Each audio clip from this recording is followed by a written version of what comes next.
proof theory, you can easily get a recurrence relation, a recurrence equation that makes the computation much, much faster.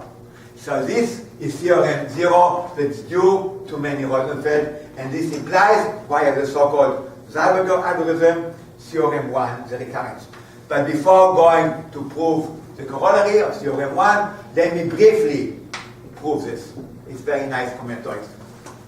This is due to Rosenfeld, but our proof is nicer because it uses the language of Socrates. So it's a little bit like the famous problem of the points in phase 1. So let's have the diagram. You have the bad guys and the good guys.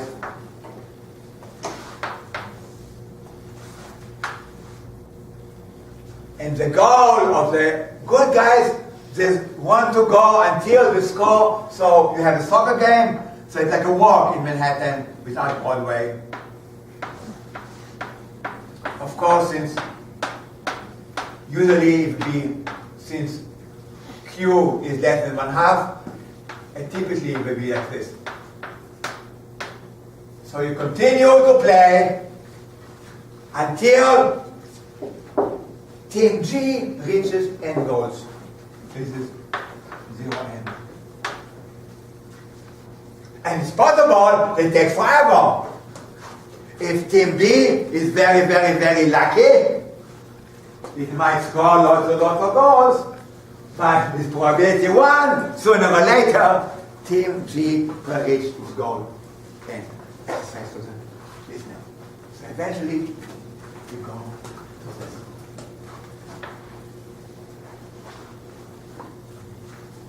So it's possible. So, and when you reach the point which is m, comma n. So team B has m goals. What's the probability of this scenario? That once you get to this line, where team G has n goals, team B has exactly m goals. The probability of any one given task is q to the power m times 1 minus q to the power n. If it made it here for the first time, it means it's getting from here. If the first time it hits this horizontal line, it means definitely the previous score was m, comma n minus 1. In how many ways can you go from 0, 0, from the score 0, 0 at the beginning of the game to the score m, comma n minus 1? You have m plus n minus 1 goals altogether combined. And out of them you have to choose which of them go to team B. So the probability of this, the m is this. And if you add them up, there's another proof of this identity. Since m could be any 0, 1, 2, you have this identity. Have you seen it before? This is Newton's binomial theorem from calculus, and this is called the negative binomial distribution in probability. If you put this, it's just an extension of 1 minus q to the power minus n from calculus. That's what's called a negative binomial distribution. So it adds up to 1. But the probability that in the unlikely event that m will be bigger or equal to n is this one. So the probability of team B, very small usually, unless q is almost 1/2. The probability of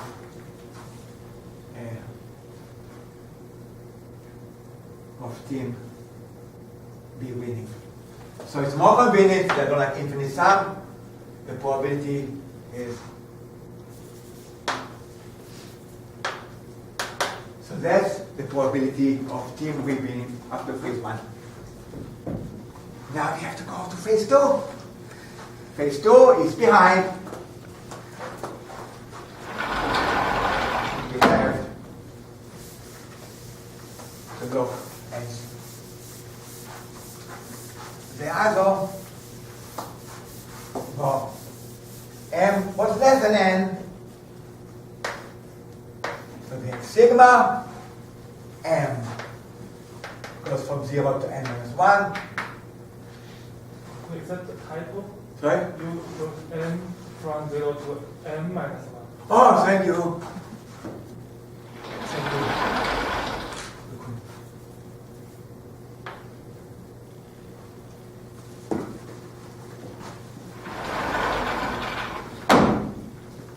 Yes, thank you.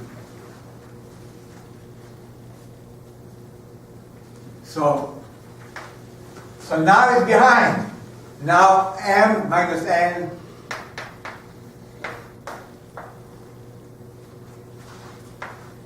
is negative.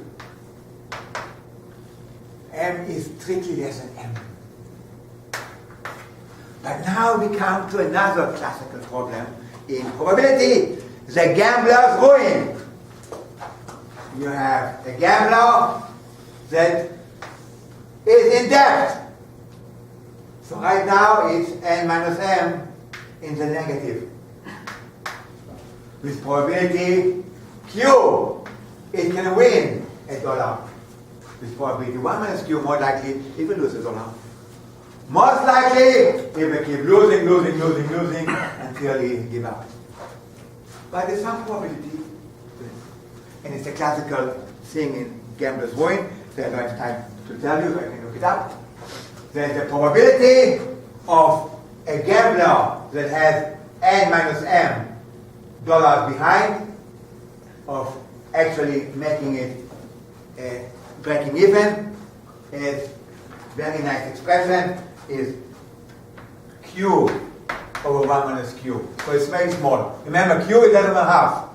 For example, if 0.4 is 0.4 or 0.6 and 2/3, so that's the probability of it catching up. Sorry. Wait, you're writing this as a separate formula, or you're writing it as something multiplying that? Yeah, so times. So if, yeah, good thing. So if M is less than N, then it has to catch up with that guy. So right now, he's N minus M dollars behind. Because N minus M is negative. So, so minus N minus M is negative. So N minus M. So by the classical gambler's ruin, I could just using it as a black box. This is the second part. Now things cancel out. So we have this. So this is basically the proof of Rosenfeld's theorem. It's fairly simple. And yeah, so Q to the power.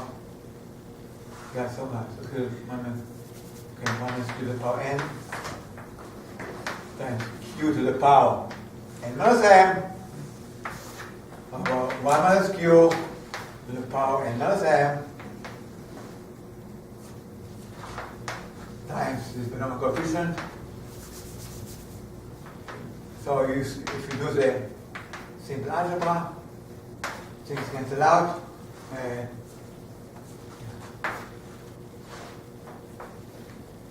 And this is and you get the second part. Now, Q to the power N, and this is 1 minus Q to the power M. So this is a closed form, but complicated formula was proved by Rosenfeld.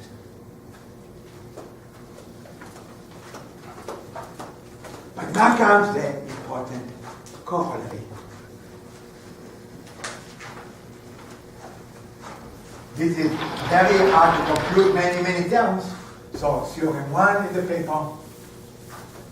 using the so-called Zeilberger algorithm. We have the following things. Number one in our paper.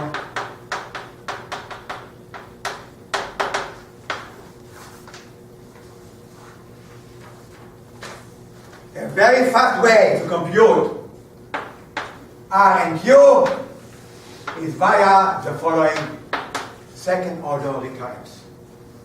R and Q is minus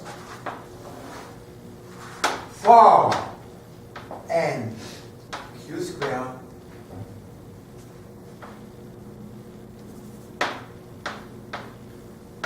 minus blah blah blah blah blah, some explicit thing if you look it up, Rn minus 1 to 2 plus 2 times q minus 1 times 2n minus 3. So it's only 2 second order recurrence, so it's very fast to compute. So you have the initial conditions, and when you have them, you can crank out many, many terms, 100 terms, 1,000 terms, 10,000 terms, many, many, many terms. Very fast. So this is one thing. The other thing is using the technique of the so-called Birkhoff-Trzynski method is very explicit. You can deduce the corollary. Theorem 2, the corollary. And other people worked very, very hard to get the asymptotics. Two people from France did a very nice work, 25 pages. Cyril Grunstein and Ricardo Perez Marco found an equivalent, another formula, using an integral, using the so-called incomplete beta integral, never mind. And they worked very hard to find the asymptotics. But via this recurrence, we get the asymptotics much faster. Not only that, they only has a leading term. We get a very precise asymptotics. So the asymptotics of R and Q, the probability of success of the very dishonest party. So this is the leading term. So this part is the same in the approximate and erroneous derivation, approximate, not erroneous, of Satoshi Nakamoto. But we didn't have square root of pi, and we didn't have this. So the constant is different, and the French people did it. That's the leading asymptotics. But our computer, very, very fast, found a match. You get any order you want. So we bother to go n to the power 5. But you can go, so you can get much more precise asymptotics to this very important properties. Anyway, using this very fast, we find out how safe should you be. So the question is, how many coins should you mint if you're a good guy to be safe?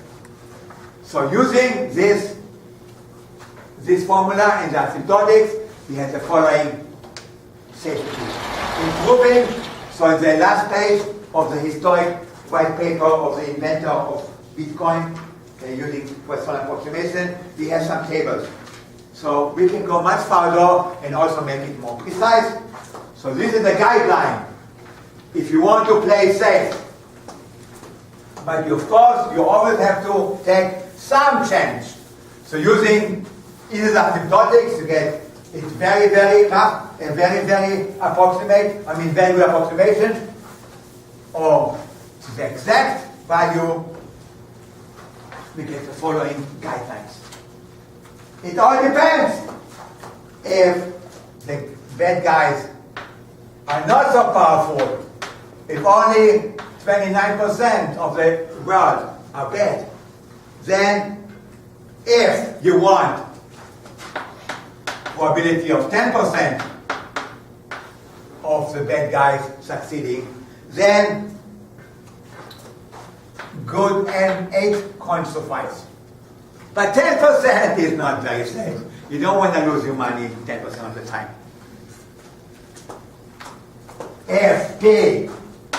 If your risk aversion is 1%, if you're willing to take a chance of losing your money to be 1%, then N is 18.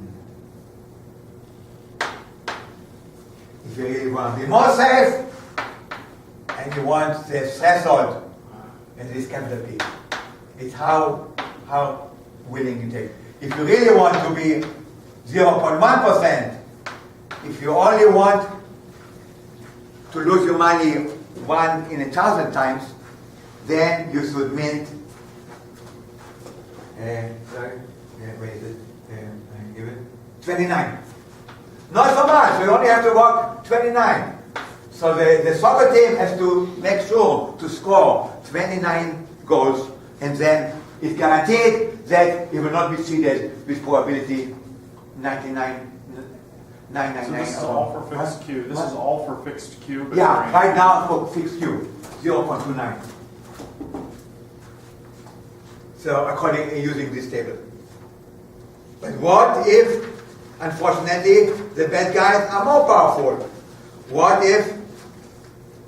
So let me sum. So you can do it for any Q. So I did the Q, but then it goes the other extreme. Suppose 49% of the computers are bad. Then you have to work very, very hard to guarantee. So even 10%, you get even for 10%, you get 3,000. So for 100%, you get around that. You get 8,000. You have to work very hard. Remember, it's minting a coin. It's a lot of trouble. And if 1/1,000, it is 13,000 pounds of this thing. Very, very high. So luckily, 0.49 is not. I think hopefully in our world, Q is much smaller, and you don't have to work very hard. And this is an example how experimental math can tell you the probabilities of not being cheated. Thank you very much. Is it almost linear? Yeah, in a second. Yeah. This ends the formal part of this talk, but the speaker will be glad to answer questions in private. Thank you very much. So now the private session. Yes?